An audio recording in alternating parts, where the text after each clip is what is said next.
Good afternoon on what is a bright, warm and breezy day. It is Tuesday the 5th of April and I'm back in the reading Nook with a nice hot cup of tea and some parcels. And the next one I am going to open is this one, which has come from Soul Muppet Publishing, so I don't actually know what's in here. So let's find out. Rip that open. And what we have got is what we gave to the alien gods, a module for the Mothership Sci-Fi role-playing game.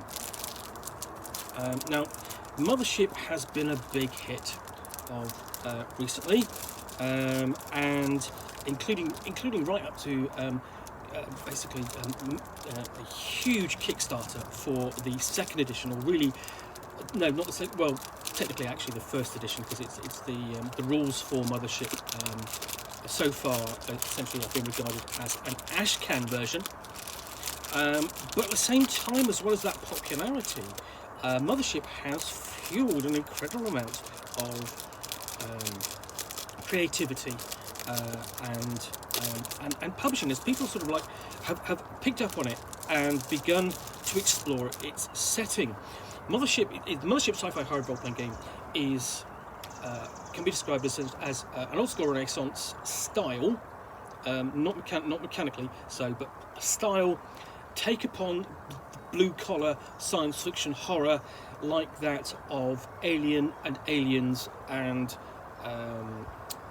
and Outland. That kind of those kind of films where space is somewhere where you work, where you travel to, but it's dangerous.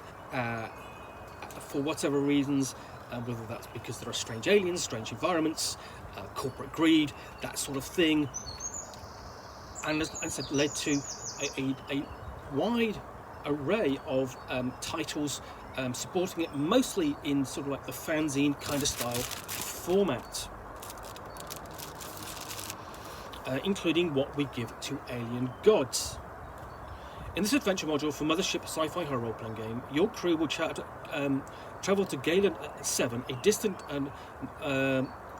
Magellanic nebula. Once there, explore the ruins of an alien temple, uncover its secret histories, translate its alien languages, encounter strange creatures, fight against the unravelling of the universe as you know it, and look inward into the void of consciousness and ask, beyond the reaches of starlight is the domain of alien gods. What locus of extraterrestrial reverence must the fathoms host? This is from Lone Archivist. So we open up. So lots of white on black. Before we get to a guide to how to use this module, explanation of what it is and how it covers a content warning. This essentially how to use this module. It's a game toolbox compatible with the Mothership Sci-Fi Horror roleplay game. It assumes you have familiarity with RPGs and access to the Mothership player's survival guide. Module's goal is to provide a short adventure that can be played on its own or inserted into a larger campaign. Its design and presentation prioritise user-friendliness with a focus on good information delivery. So it makes use of underlined text, bold text, colour text, and so on. So like that too. So everything sort of like it stands out for the referee's eyes.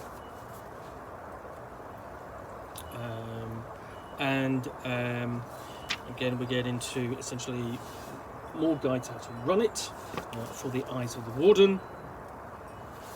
And before we delve deep into it, and we have the addition of an optional stat for player characters, conviction, which represents one's belief in a chosen idea or concept. So again, it's optional. I doubt it's going to be in the Mothership first edition rules, but it might be. But again, it may just be optional for this book.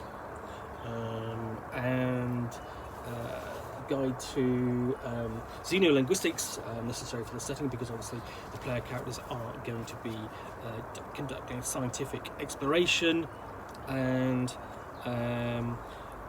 what's fascinating about this is that the author has not only developed the linguistics of the alien gods, but given a glossary to them with which possibly potentially to confound your players.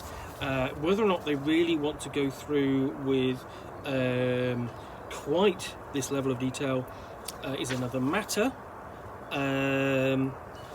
but it's there if they really want to explore it and feel a sense of accomplishment as they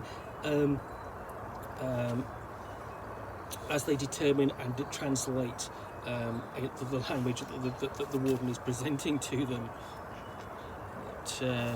And then we have constellation correlations for almost sort of like tying it back into, you have these alien gods, you have the temple, so what's,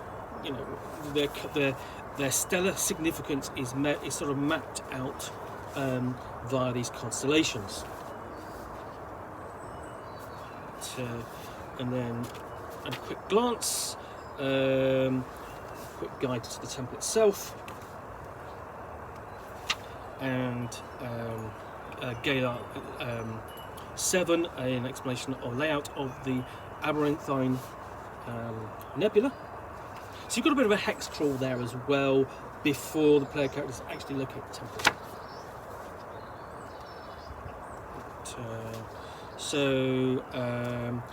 Then we get into the discussion of what the temple itself, and discovering, basically discovering Pillar 1 and the glyphs upon it.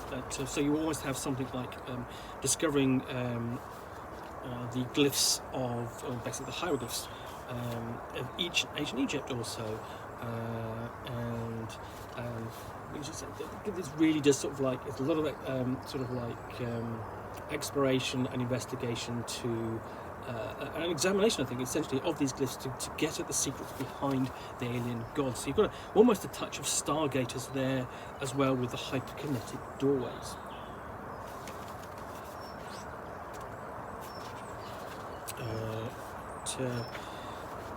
Okay, just carry on just the next section there. And then this is just some of the threats that the player characters will encounter as they explore this region and learn more. Pillar 2.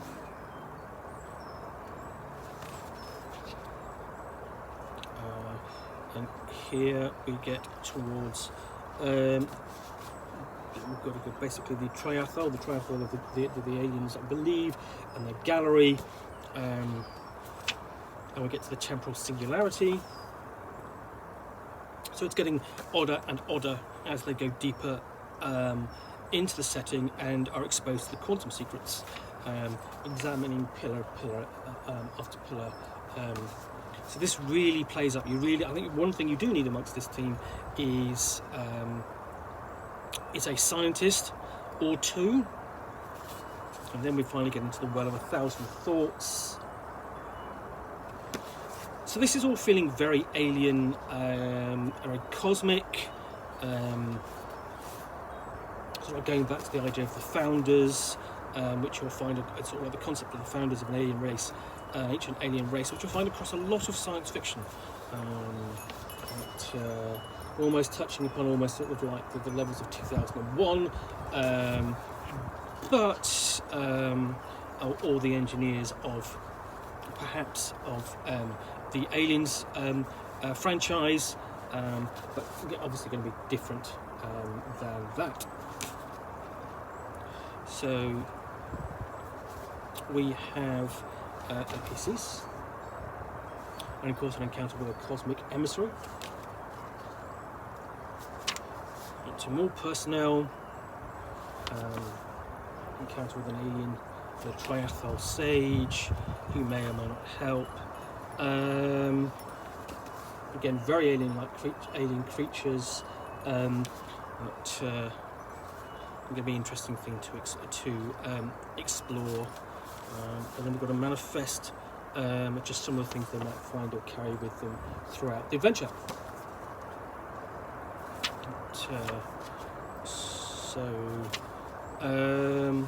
And because, of course, it's Mothership, and because almost go say you do have a big table of things random tables, and a discussion of social ontology, which is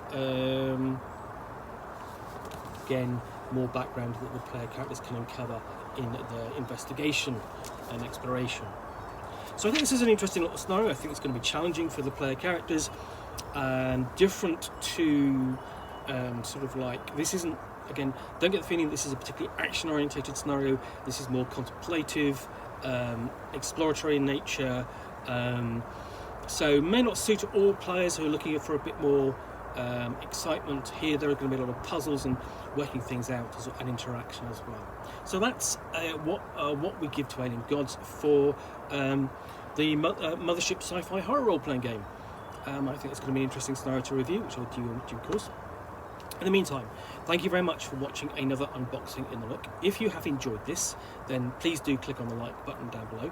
And of course, if you've got any comments or feedback, I appreciate you taking the time to post those. And lastly, if you want to be alerted to yet more unboxings in the Nook, where you'll see me out here with a parcel and a book or game, which I will unbox and chat about to the best extent of my knowledge for roughly 10 minutes or so, all of course accompanied by a nice hot cup of tea,